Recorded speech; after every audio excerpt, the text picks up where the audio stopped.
నేను వాడపల్లి వెంకటేశ్వర స్వామి గుడికి వెళ్తున్నానని ఇంతకుముందు కూడా కొన్ని వీడియోస్లో అయితే పెట్టాను. అయితే ఏంటంటే నేను 4వ వారమో 5వ వారమో వెళ్ళినప్పుడైతే ఆ తెల్లారి ఏంటంటే ఉగాది పండుగ వచ్చింది. పూలతోటి అయితే భలేగా అయితే అలంకరించేస్తారు గుడి మొత్తం కూడా. ఇక్కడ చూస్తారు కదా, పూలతోటి వినాయకుడిని అయితే తయారు చేశారు.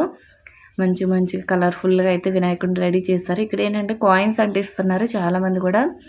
ఏదైనా కోరుకొని అయితే కాయిన్స్ అయితే ఎక్కువ మంది కూడా అంటిస్తారు. నేను కూడా అయితే అంటించేసాను. అయితే ఏంటి అంటే ఈ వాడపల్లి వెంకటేశ్వర స్వామి గుడికి 7 ప్రదక్షిణాలు, 7 శనివారాలు, 7 వారాలు అయితే ఏదైనా కోరుకొని అయితే వెళ్తారు. ఆ కోరిక ఏంటి అంటే మనకి ఇష్టము, మన ఇష్టం. ఏదన్నా ఉద్యోగం గురించి, వ్యాపారం గురించి, ఆరోగ్యం గురించి అయితే మొక్కుకొని అయితే వెళ్తారు. ఆ తర్వాత ఏంటంటే 7 వారాలు కంప్లీట్ అయిన తర్వాత మనకి అష్టోత్తర పూజ అనేది ఉంటుంది. ఆ పూజ అనేది మనకి శనివారం రోజు అయితే మిగతా రోజులు అయితే చేస్తారు. అక్కడ టికెట్లు కూడా బుక్ చేస్తారు. ఆ టికెట్ బుక్ చేసుకొని మనకి ఏ టైమో చెప్తే ఆ టైం ప్రకారం అనేది మనకి పూజ అయితే చేస్తారు.